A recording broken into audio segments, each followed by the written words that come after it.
Il est entré une fois pour toutes dans le lieu très saint avec son propre sang et a obtenu pour nous une rédemption éternelle. Hébreux 9, 12. Voici une porte était ouverte dans le ciel, et je vis au milieu du trône un agneau qui se tenait là comme immolé. Apocalypse 4, 1, 5, 6.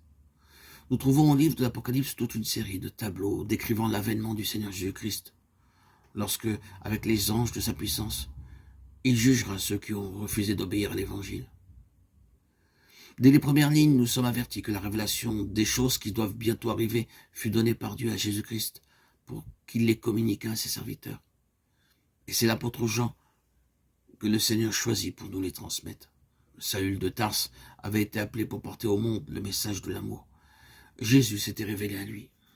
Et maintenant, c'est Jean qu'il choisit comme messager pour transmettre ce qui lui sera dit et montré.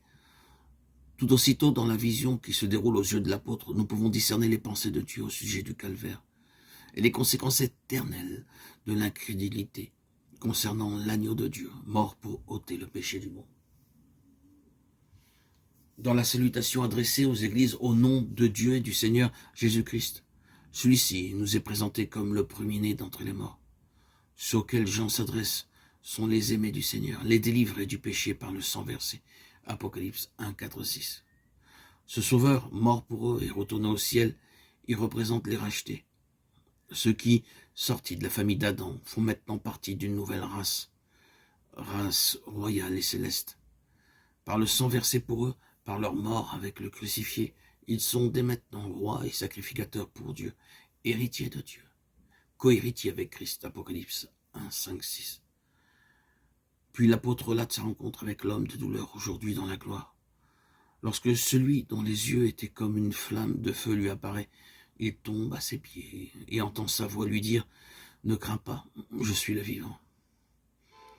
Ce Jésus que Jean avait vu cloué sur la croix, infamante, celui qui avait vu dans la chambre haute à Jérusalem après la résurrection, montrant à Thomas, incrédule, ses mains et son côté percé.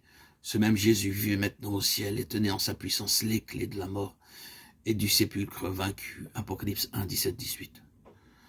Dans les messages qu'il envoie aux églises, le Seigneur rappelle avec tendresse à ceux qui sont présentement dans l'affliction que lui aussi a été mort, mais qu'il vit maintenant.